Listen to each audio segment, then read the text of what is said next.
Hello friends, तो स्वागत है हमारे YouTube channel DGH study centre पे। मैं हरेंद्र कुमार एक बार फिर एक नए वीडियो में एक नए टॉपिक के साथ हाजिर हूं। तो आज मैं बताने वाला हूं नया एक टॉपिक, मौलिक अधिकार। तो मौलिक अधिकार क्या है, इसी पे आज मैं बताने वाला हूं और मैं इस अपने लॉजिक और कॉन्सेप्ट के माध्यम से याद कराने की कोशिश करूँगा। तो चलिए वीडियो में आगे बढ़ते हैं। अगर हम मौलिक अधिकार की बात करें तो मौलिक अधिकार जो है सो सबसे पहले ये जानना चाहिए कि हमारे संविधान में मौलिक अधिकार आया कहाँ से, यानी मौलिक अधिकार कहाँ से लिया गया है, किस संविधान से लिया गया है। तो ये जो लिया गया है यूएसए यानी कि अमेरिका के संविधान से जो लिया गया है क्या, मौलिक अधिकार। और मौलिक अधिकार जो हम लोग को पढ़ना है संविधान के किस भाग में पढ़ना है, तो पढ़ना है भाग 3 में। संविधान के भाग 3 में आपको क्या पढ़ना है, मौलिक अधिकार। जो भाग 3 में क्या, कहाँ से कहाँ तक, अनुच्छेद 12 से 35 तक। अगर हम मौलिक अधिकार की बात करें तो मौलिक अधिकार में जो अनुच्छेद है सो क्या पढ़ना है, 14 से 32 तक। यह जो था सो हमारा मौलिक अधिकार। मौलिक अधिकार कहाँ से लिया गया है, यूएसए से, और यह संविधान के भाग 3 में 12 से 35 तक पढ़ना है। और अनुच्छेद जो है सो मौलिक अधिकार का जो है सो 14 से 32 है। अगर हम कुछ इम्पोर्टेंट फैक्ट की बात करते हैं तो इम्पोर्टेंट फैक्ट यह है कि जो है सो हमारा मौलिक अधिकार कितने थे। मौलिक अधिकार जो थे, मूल मौलिक अधिकार जब संविधान का निर्माण हुआ था तो उस टाइम में मौलिक अधिकारों की संख्या कितना था, 7। लेकिन क्या हुआ कि 44वें संविधान संशोधन, यानी कितना, 44वें संविधान संशोधन 1978 के तहत जो है सो संपत्ति का अधिकार जो था सो उसको हटा दिया गया। और संपत्ति के अधिकार को कहाँ रख दिया गया, संपत्ति के अधिकार को कहाँ रख दिया गया, वो रख दिया गया 300 के ए में रख दिया गया। और इसको क्या बना दिया गया, कानूनी अधिकार। तो यही जो था सो हमारा इम्पोर्टेंट फैक्ट था। क्या, 44वें संविधान संशोधन 1978 के तहत संपत्ति के अधिकार को अनुच्छेद 300 के ए में रख दिया गया और इसे कानूनी का अधिकार यानी लीगल राइट बना दिया गया। तो क्या, मौलिक अधिकार हमारा कितना था पहले, 7, लेकिन अब कितना हो गया, 6। और 6 में जो एक जो कम हुआ, कौन हटा, वो 44वें संविधान संशोधन में संपत्ति का अधिकार को हटा दिया गया और इसको 300 के ए में रख दिया गया और उसको क्या बना दिया गया, लीगल राइट यानी कानूनी अधिकार। तो चलिए वीडियो में आगे बढ़ते हैं और देखते हैं कि मौलिक अधिकार कौन कौन है और कितने हैं। इसको हम एक ट्रिक के माध्यम से याद करने की कोशिश करते हैं। तो मौलिक अधिकारों की संख्या जैसे कि आपको मैंने पहले बताया कितना, 6 है। और 6 कौन कौन से हैं सो उसको हम एक ट्रिक के माध्यम से याद करने की कोशिश करेंगे। क्या, मौलिक अधिकार कौन कौन से हैं, तो इसको हम एक ट्रिक बना है, एक लाइन आपको याद करना है, ज़्यादा कुछ नहीं। अगर आप एक लाइन याद कर लेते हैं तो आपको जो है सो कौन कौन से मौलिक अधिकार है वो सब आपको याद हो जाएगा। और उस लाइन को हम समझाने की कोशिश भी करेंगे। तो वो लाइन जो है सो ये क्या है, सम्मान, स्वतंत्रता का सहायक के रूप में लिया गया है अच्छा लगने के लिए, शोध, शिक्षा एवं संस्कृति को संवैधानिक बताता है। तो ये जो रेड से लिखा हुआ है ये क्या है, हमारा मौलिक अधिकार का ट्रिक है। कौन कौन से मौलिक अधिकार है उसको ट्रिक बनाया है जो रेड से लिखा हुआ है, और जो ब्लैक से है तो उसको हम सहायक के रूप में लिए हैं कि अच्छा लगे। तो चलिए बताते हैं कौन कौन से हैं, कैसे हैं। जैसे समान स्वतंत्रता का शोध, शिक्षा एवं संस्कृति को संवैधानिक बताता है। जाहिर सी बात है, अगर किसी चीज़ का अगर शोध हम करते हैं तो क्या, समान और स्वतंत्रता दोनों अगर समानता के साथ अगर किसी छोटे और सीनियर और जूनियर को ना समझते हुए अगर किसी चीज़ को स्वतंत्र रूप से शोध किया जाए तो जाहिर सी बात है शिक्षा को भी ऊपर उठाएगा। और जब शिक्षा ऊपर उठेगा तो वो संवैधानिक को भी बताएगा कि यह संवैधानिक है। तो चलिए हम याद करने की कोशिश करते हैं कि और क्या क्या है। जैसे पहला वर्ड है हमारा क्या, समान। समान से क्या हो जाएगा, समता या समानता। क्या, समता या समानता, समता या समानता। क्या, समता या समानता का अधिकार। दूसरा क्या है, स्वतंत्रता। तो ये स्वतंत्रता का अधिकार।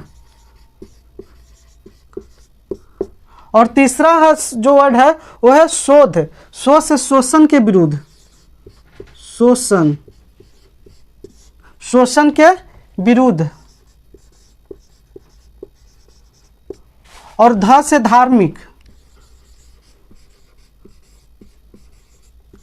और ये जो है सो शिक्षा एवं संस्कृति का स्वतंत्रता, और ये जो है सो संवैधानिक उपचार। तो यह है हमारा 6 मौलिक अधिकार। कौन कौन से? समान से क्या बना? समता एवं समानता। और स्वतंत्रता से बड़ा स्वतंत्रता का अधिकार। और यह जो है सो शोध, शोध में 2 शब्द छिपे हुए हैं। कौन कौन? शोध से शोषण के विरुद्ध का अधिकार, और ध से धार्मिक एवं स्वतंत्रता। और जो है सो नेक्स्ट जो है सो शिक्षा एवं संस्कृति का स्वतंत्रता। और ये जो लास्ट वर्ड है संवैधानिक, तो ये हमारा संवैधानिक उपचार है। तो चलिए इसको हम बारी बारी से इसको हम कौन कौन से अनुच्छेद कौन कौन आते हैं उसको हम समझाने की कोशिश करते हैं। तो हमने एक ट्रिक के माध्यम से बताने की कोशिश किया कि कौन कौन सा मौलिक अधिकार है। तो चलिए जो हमारा सबसे पहला मौलिक अधिकार है वो क्या है? समता या समानता का अधिकार। यह जो अनुच्छेद कितना से कितना में पढ़ना है आपको? यह जो है सो 14 से 18 तक पढ़ना अनुच्छेद। हम एक अनुच्छेद के एक नए वीडियो में लेकर आएंगे जो सभी अनुच्छेद से रिलेटेड होगा। इसमें हम वही अनुच्छेद बताने जा रहे हैं जो एग्जाम में हमेशा पूछता है और आगे भी पूछने का संभावना है। तो इसमें जो है सो 14 से 18 है जो समता या समानता के अधिकार। तो इसमें हम जो इम्पोर्टेंट है वो पढ़ाएंगे 15 अनुच्छेद 15, अनुच्छेद 17 और अनुच्छेद 18। ये जो है सो समता या समानता का अधिकार में। अनुच्छेद 15 में क्या कहता है कि अनुच्छेद 15 में जो है सो किसी भी जाति, लिंग, किसी भी जाति, लिंग, समुदाय पर भेदभाव नहीं किया जा सकता। क्या? सभी को एक समान समझा जाएगा। किसी भी जाति, लिंग, धर्म आदि पर किसी भी चीज़ पे उसको भेदभाव नहीं किया जाएगा। अगर इसको लॉजिकल के रूप में सोचें तो 15 को हम क्या? बंद रह, यानी एक घर में बंद रह, एक घर में बंद रह, ऐसे करके कुछ हम ट्रिक बनाकर याद कर लेंगे। क्या? एक घर में बंद रहे, यानी सभी एक घर में अगर बंद रहेगा तो जाहिर सी बात है कि क्या? भेदभाव नहीं होगा, सभी एक घर में। तो इस तरह से हम अनुच्छेद 15 को याद कर लेंगे। क्या? जाति, लिंग, समुदाय, धर्म, किसी भी इस स्तर पे भेदभाव नहीं किया जाएगा। नेक्स्ट जो है सो अस्पृश्यता का अंत, अस्पृश्यता का अंत। इसमें क्या है कि अस्पृश्यता का अंत यानी कि छुआछूत का अंत है। इसको हम अगर लॉजिक के रूप में याद करें तो इसको क्या लॉजिक देंगे? 17 को अगर कोई तोतला व्यक्ति बोलेगा तो क्या बोलेगा? सट रह। क्या? सट रह, सट रह। और सट रह मतलब क्या होता है? यानी कि टच कर रहा है, एक दूसरे को छू सकते हैं, यानी कि छूने से क्या हो गया? क्या? अस्पृश्यता का अंत हो गया। तो इस तरह से हम 17 को, अनुच्छेद 17 को याद कर सकते हैं। अगला अनुच्छेद जो है सो 18 है। 18 क्या है? उपाधियों का अंत, उपाधियों का अंत। अगर इसको हम याद करने की कोशिश करेंगे तो 18 को ऐंठना से लिंक अप कर देंगे। क्या? 18 को ऐंठना से। अगर जाहिर सी बात है किसी को अगर कोई चीज़ का उपाधि दे दिए तो समझिए को क्या चालू कर देगा? ऐंठना चालू कर देगा। जाहिर सी बात है जब आप छोटे क्लास में थे, जब चौथा पांचवा में थे, तो आपके क्लास के कोई एक बच्चा क्या? मॉनिटर बन जाता था। अब मॉनिटर का जैसे ही उपाधि उसको मिलता था क्या करता था? वो ऐंठना चालू कर देता था, यानी ऐंठना चालू करता था, ऐंठना। और उसी से हम 18 को ऐंठना से लिंकअप करके क्या? उपाधियों का अंत। तो उपाधियों का अंत इसी अनुच्छेद से हम 18 से याद कर लेंगे, उपाधियों का अंत। तो ये था हमारा समता या समानता का अधिकार जो है सो 14 से 18 पढ़ना, लेकिन 15, 17 और 18 इस चलते बताएं कि ये हमेशा एग्जाम में पूछा जाता है। तो चलिए नेक्स्ट देखते हैं, नेक्स्ट मौलिक अधिकार। नेक्स्ट जो मौलिक अधिकार है वो क्या है? स्वतंत्रता का अधिकार। ये जो है सो अनुच्छेद 19 से 22 तक पढ़ना है। क्या? इसमें क्या है कि आप स्वतंत्र होकर अपने बातों को सही तरीके से आप बोल सकते हैं, कहीं भी अच्छा तरीके से। दूसरा क्या है कि आप बिना हथियार के सभा कर सकते हैं, भीड़ एकत्रित कर सकते हैं आपको। और देश में कहीं भी घूमने का भी अधिकार जो है, स्वतंत्रता है, वो स्वतंत्रता का अधिकार में ही आता है। अगर इसको इम्पोर्टेंट अनुच्छेद की बात करें तो जो पहला इम्पोर्टेंट अनुच्छेद है वो क्या है, 19 का ए। 19 का ए जो है सो क्या, बोलने का अधिकार देता है, बोलने की स्वतंत्रता देता है। क्या, बोलने की स्वतंत्रता देता है। और 19 का ए में ही क्या है, प्रेस की स्वतंत्रता, प्रेस की स्वतंत्रता। क्या जो है सो प्रेस की स्वतंत्रता 19 का ए में ही है।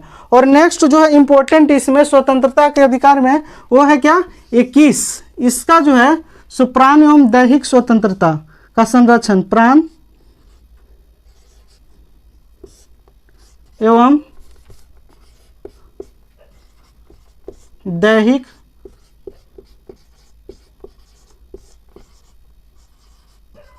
स्वतंत्रता का संरक्षण। 21 में क्या बताता है कि प्राण एवं दैहिक स्वतंत्रता का संरक्षण। इसको अगर हम याद करने की कोशिश करें तो अगर आप हिंदू धर्म के जब दाह संस्कार होता है तो उसमें आप अगर जाते हैं तो जो अग्नि देता है वो क्या, उसको दान के रूप में कितना देना पड़ता है, 21 रुपया। क्या 20 नहीं दे सकते, 10 नहीं दे सकते हैं, क्या 1 रुपया बढ़ाकर 21 रुपया दिया जाता है। तो 21 से वहाँ पे क्या होता है, प्राण को देह से स्वतंत्र में होता है। तो इस तरह से लॉजिक ये सही नहीं है जो हम बोल रहे हैं, ये सही नहीं है। लॉजिक हम दे रहे हैं कि अनुच्छेद 21 को इस तरह से आप याद कर सकते हैं कि जब दाह संस्कार में होता है तो 21 रुपया अग्नि देने वालों को देते हैं, क्या, प्राण को देह से स्वतंत्रता करने के लिए। तो इस तरह से हम लॉजिक भिड़ा के आपको अनुच्छेद 21 को याद कर सकते हैं। तो ये था हमारा स्वतंत्रता का अधिकार अनुच्छेद 19 से 22, जिसमें 19 का ये जो है सो बोलने का स्वतंत्रता है और प्रेस की स्वतंत्रता। और अनुच्छेद 21 में जो है सो प्राण एवं दैहिक स्वतंत्रता का संरक्षण। ये जो था सो इम्पोर्टेंट अनुच्छेद था, इस चलते बता दिए क्योंकि ये हमेशा एग्जाम में पूछा जाता है। अगर सभी अनुच्छेद बताएं तो वीडियो बहुत ज़्यादा लंबा हो जाएगा। तो चलिए नेक्स्ट स्वतंत्रता का मौलिक अधिकार क्या है देखते हैं। नेक्स्ट जो हमारा मौलिक अधिकार है वो क्या है, शोषण के विरुद्ध का अधिकार। क्या, शोषण के विरुद्ध का अधिकार। अगर इसमें अनुच्छेद की बात करें तो ये अनुच्छेद 23 से 24 तक पढ़ना है। क्या, शोषण के विरुद्ध का अधिकार। अगर 23 में हम अनुच्छेद 23 में बात करें तो 23 में क्या है कि आप किसी भी मानव को, किसी भी व्यक्ति को आप खरीद बिक्री नहीं कर सकते हैं। क्या, मानव को, किसी भी व्यक्ति को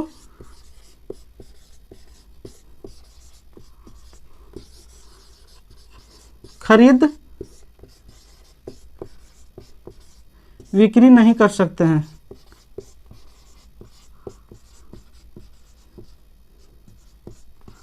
क्या, अनुच्छेद जो 23 बताता है वो किसी भी व्यक्ति को आप खरीद बिक्री नहीं कर सकते हैं और बाल श्रम नहीं कर सकते हैं। अनुच्छेद जो 24 है सो अनुच्छेद 24 क्या बताता है कि अनुच्छेद 24 जो है सो आप 14 वर्ष के उम्र के बच्चों से, 14 वर्ष के जो उम्र से कम बच्चे को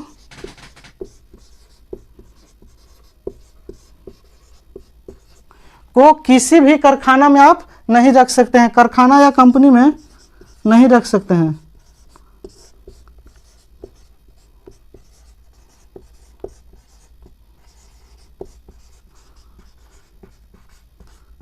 क्या, 14 वर्ष, अनुच्छेद जो 24 बताता है वो क्या बताता है कि 14 वर्ष से कम उम्र के बच्चों को आप कारखाना या किसी कंपनी में आप काम नहीं करा सकते। अगर इसको हम याद करने की कोशिश करें तो अनुच्छेद 24 को 24 आवर्स से कर देंगे लिंकअप।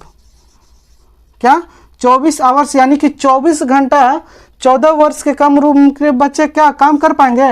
नहीं ना। तो इस तरह से हम लॉजिक भिड़ा के कि 14 वर्ष से जो कम उम्र के बच्चे होते हैं वो कंपनी में नहीं काम कर पाएंगे। इस चलते क्या अनुच्छेद जो 24 बताता है वो कि 14 वर्ष की उम्र के बच्चों को कारखाना में रखना ही नहीं है। तो ये हमारा अनुच्छेद 24 बताता है। और अनुच्छेद 23 क्या बताता है कि किसी भी व्यक्ति को आप खरीद बिक्री नहीं कर सकते, यानी दुर्देह व्यापार नहीं आप कर सकते हैं। तो ये था हमारा शोषण के विरुद्ध का अधिकार, जो अनुच्छेद 23 और 24 में पढ़ना है। चलिए नेक्स्ट अधिकार पर अगला जो मौलिक अधिकार है वो क्या है? धार्मिक स्वतंत्रता। क्या? धार्मिक स्वतंत्रता। अगर इसको हम अनुच्छेद की बात करें तो इसको अनुच्छेद 25 से 28 तक पढ़ना है। क्या? धार्मिक स्वतंत्रता 25 से 28 में पढ़ना है। आइए 25 से 28 हम लॉजिक टाइप बता देते हैं।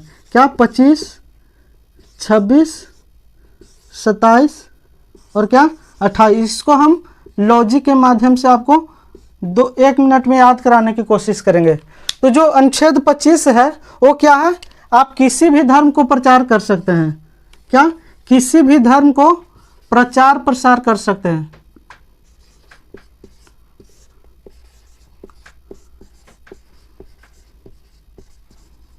क्या? किसी भी धर्म को प्रचार कर सकते हैं। और प्रचार करने के बाद क्या इसको क्या कर सकते हैं? प्रबंध कर सकते हैं। किसी भी धर्म के कार्यक्रमों के लिए प्रबंध। क्या? किसी भी धर्म को कार्यक्रम के लिए प्रबंध कर सकते हैं, यानी कि व्यवस्था कर सकते हैं। और नेक्स्ट जो है सो 27 जो है सो आप धार्मिक कार्यों में पैसा लगा सकते हैं। क्या? 27 में धार्मिक कार्यों में पैसा लगा सकते हैं। और जो 28 है उसमें क्या होता है कि धार्मिक उपासना में अपना उपस्थिति करवा सकते हैं। क्या है? 25 में जो है सो धार्मिक स्वतंत्रता जो है सो 25 से 28 पढ़ना है। जो 25 में क्या है? आप किसी भी धर्म को प्रचार प्रसार कर सकते हैं। क्या? अगर इसको हम लॉजिक के तौर पे याद करें तो 25 को पर्ची से कर देंगे। क्या? पर्ची से। और पर्ची बांट कर क्या धर्म का प्रचार होता है ना, उसी प्रकार से 25 को पर्ची से लिंकअप करके क्या धर्म को प्रचार प्रसार कर सकते हैं। उसके बाद जब धर्म को प्रचार, कोई भी अगर पूजा आयोजन होता है तो सबसे पहले क्या होता है?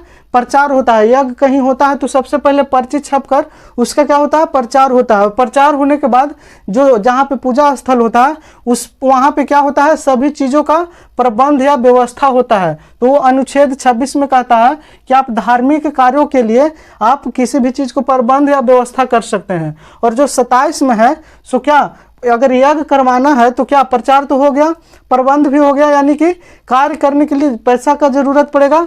तो वही 27 कहता है कि आप धार्मिक कार्यों में आप पैसा इन्वेस्ट कर सकते हैं, लगा सकते हैं। इसका आपको जो है सो मौलिक अधिकार में स्वतंत्रता है। और 28 जो है सो जो धार्मिक कार्यक्रम होगा उसमें आप क्या कर सकते हैं? उपस्थित हो सकते हैं। तो ये था 28 से लेकर 25 से लेकर 28 तक का। तो इस लॉजिक से आप याद कर लीजिएगा कि पहले प्रचार, उसके बाद व्यवस्था, उसके बाद का पैसा लगेगा, उसके बाद उपासना में उपस्थिति होगा, यानी किसी भी पूजा के कार्यक्रम में आप उपस्थित हो सकते थे। तो ये था क्या धार्मिक की स्वतंत्रता, जो पढ़ने के लिए मिला कि कहाँ से कहाँ? अनुच्छेद 25 से 28। तो चलिए नेक्स्ट मौलिक अधिकार पढ़ते हैं।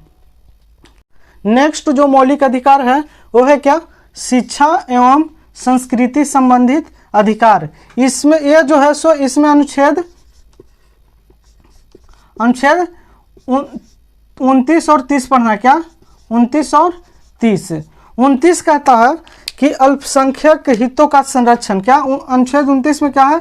अल्पसंख्यक हितों का संरक्षण। इसके अनुसार जो है सो कोई भी अल्पसंख्यक वर्ग अपने लिपि और भाषा को सुरक्षित रख सकता है। किस अनुच्छेद के तहत? अनुच्छेद 29 के तहत। और जो अनुच्छेद 30 है सो क्या अल्पसंख्यक वर्ग अपने शिक्षण संस्थान का स्थापना कर सकते हैं और अपने अनुसार उस संस्था को प्रशासन कर सकते हैं, यानी चला सकते हैं। ये क्या है? अनुच्छेद 30 में है। तो यह था हमारा शिक्षण एवं संस्कृति संबंधित मौलिक अधिकार, जो है सो अनुच्छेद 29 और 30 में पढ़ना है। तो चलिए पढ़ते हैं नेक्स्ट।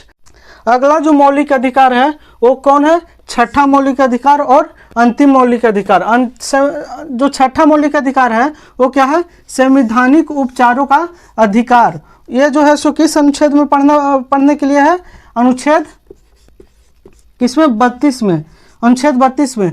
लेकिन अब सवाल उठता है कि अनुच्छेद 29 और 30 तो इससे पहले यानी कि 5वां जो मौलिक अधिकार था उसमें पढ़े थे, अनुच्छेद 29 और 30, और सीधे अब अनुच्छेद जो छठा है, क्या बोलते हैं, मौलिक अधिकार जो छठा है उसमें अनुच्छेद 32 पर है। तो अनुच्छेद 31 कहाँ गया?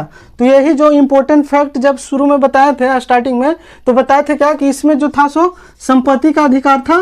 क्या? संपत्ति का अधिकार था। और इसको 44वें संविधान संशोधन के तहत जो कहाँ भेज दिया गया था? 300 का ए में। ये क्या? संपत्ति का अधिकार था जो 44वें संविधान संशोधन के तहत 300 के ए में भेज दिया गया था, और इसको क्या? लीगल राइट यानी कि कानूनी अधिकार बना दिया गया। तो ये था अनुच्छेद 31 जो अब खत्म कर दिया गया है। तो जो है सो संवैधानिक उपचारों का अधिकार जो है सो अनुच्छेद 32, ये जो कहता है अनुच्छेद 32 कि अगर आपके मौलिक अधिकारों का कोई हनन करता है तो आप सुप्रीम कोर्ट में या फिर हाई कोर्ट में जाकर याचिका दायर कर सकते हैं। क्या?